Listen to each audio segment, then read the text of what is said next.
ప్రభుత్వం వెంటనే మా స్టైపెండ్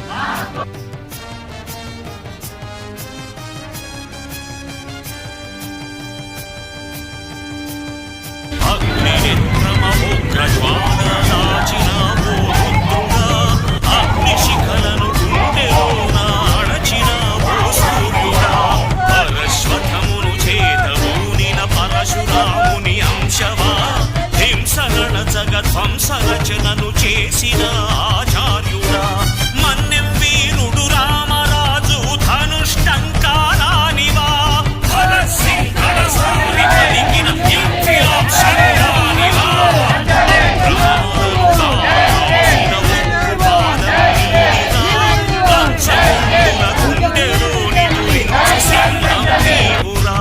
ధర్మదేవత నీడలో పయనించు యాత్రే